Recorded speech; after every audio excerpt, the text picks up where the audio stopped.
Assalamualaikum warahmatullahi wabarakatuh. Selamat sore, salam sejahtera bagi kita semua. Semoga sahabat-sahabat semua selalu dilimpahi rezekinya oleh Allah Subhanahu wa taala. Amin amin ya rabbal alamin. Di sore hari ini kembali bibit unggul Blitar 5758 ingin tentunya berbagi sebuah pengalaman yang berkaitan erat dengan peralpukatan. Di depan saya ini ada jenis alpukat TA21 ya sahabat ya. Ini penampakannya masih mentil-mentil ya ini sahabat ya. Ini usianya 2 tahun lebih 5 bulan kalau enggak 6 bulan ya sahabat ya. Ini untuk kedua kalinya berbuah ya. Saya tanam sudah ketinggian antara 1,2 1,5 meter ya. Di usia tanamnya tentu sudah setahun lebih ya, usia bibit ya. Nah ini setelah kita lakukan sesi perawatan intensif ya, di usia 2 tahun lebih dari penanaman, ini sahabat bisa melihat penampakannya. Sekali lagi ini bisa seperti ini tentu sekali lagi dengan perawatan yang intensif ya. Perawatan intensif itu seperti apa Pak? Terutama kalau saya itu nomor 1 tetap ya, pengairan ya.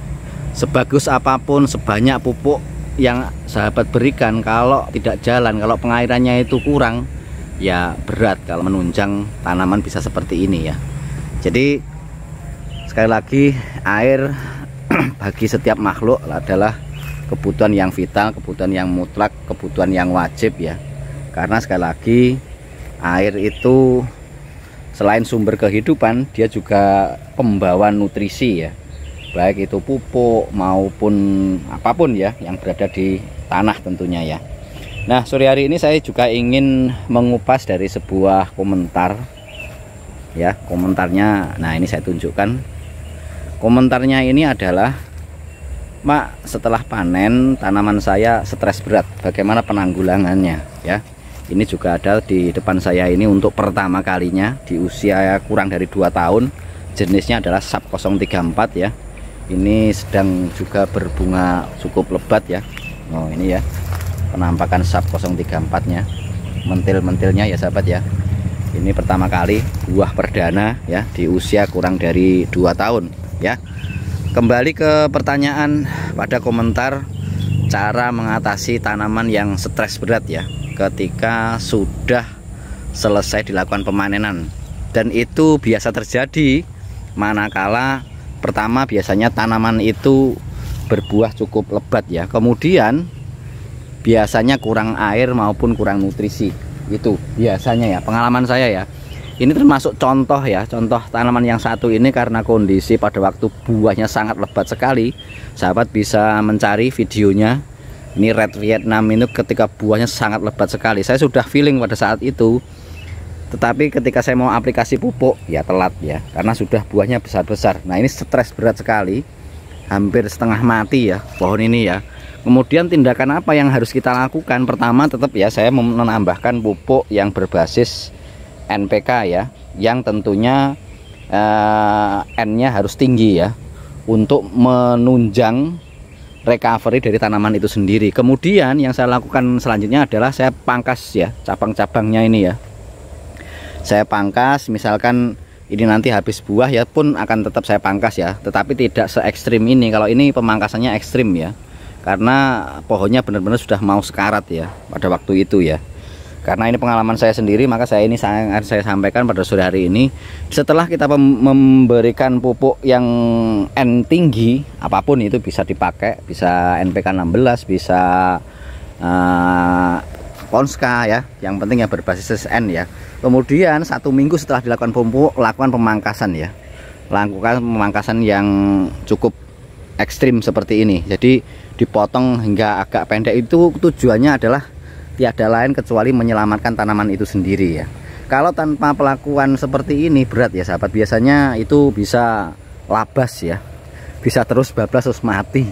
Nah ini makanya ini pengalaman dari sebelahnya. Kemudian TA21 ini lagi berbuah lebat seperti ini, maka ini benar saya pantau terutama kebutuhan airnya, juga nutrisi yang menunjang buah-buahnya ini nanti biar pohonnya bisa selamat tentunya ya sahabat ya. Nah, itu pengalaman saya sahabat, tanaman itu sedang berbuah sekali lagi kebutuhan nutrisinya benar-benar harus diperhatikan, terutama sekali lagi kebutuhan air ya, itu benar-benar menjadi kebutuhan yang sangat mutlak, kebutuhan yang tidak bisa ditawar-tawar. Apapun taruhannya ketika sudah berbuah itu satu-satunya jalan, nggak ada yang lain. Apapun kondisinya, dimanapun. Tadi juga saya ditelepon pagi-pagi dari salah satu petani yang saya suplai bibitnya dari Aceh ya, dari Aceh besar. Itu juga begitu kasusnya. Di tanaman buah panen mati. Nah itu ternyata saya tanya, nomor 1 Pak, evaluasi apa yang saya sampaikan. Tanaman setelah berbuah, setelah panen kok mati, itu 1, kurang pupuk. Yang kedua, kurang air atau kelebihan air. Itu saja Pak, saya katakan seperti itu. Maka beliau menyampaikan, waduh, nah itu Pak Fauzi ternyata kurang yang namanya air. Karena sekali lagi, sebagus dan sebanyak apapun pupuk yang sahabat berikan tanpa air, ya nonsen ya. Karena sekali lagi pembawa pupuk itu ke seluruh bagian tanaman adalah sekali lagi air ya. Perhatikan, ketika tanaman sedang berbuah kemudian ada tunas-tunas muda yang jalan seperti ini tandanya insya Allah aman ya. Maka karena ini benar-benar saya perhatikan, pupuknya benar-benar saya suplai, terutama juga airnya. Yang tidak kalah penting ini juga jenisnya Red Vietnam. Ini sudah kesekian kalinya sedang berbuah seperti ini. Di video-video sebelumnya juga sudah pernah saya tayangkan ya. Artinya apa yang saya sampaikan adalah berdasarkan fakta di lapangan, berdasarkan pengalaman. Sahabat juga bisa browsing jenis ini. Nah ini kondisinya di tepi sungai ini saya nanam ya. Ini Red Vietnam ini untuk kesekian kalinya berbuah ya. Mungkin itu ya sahabat apa yang bisa saya bagi pada sore hari ini. Semoga ini menginspirasi, semoga ini bermanfaat, dan semoga sahabat-sahabat semua selalu dilimpahi rezekinya oleh Allah Subhanahu wa Ta'ala. Terus semangat untuk berbuat baik dan menebarkan kebaikan. Assalamualaikum warahmatullahi wabarakatuh. Mantap jiwa.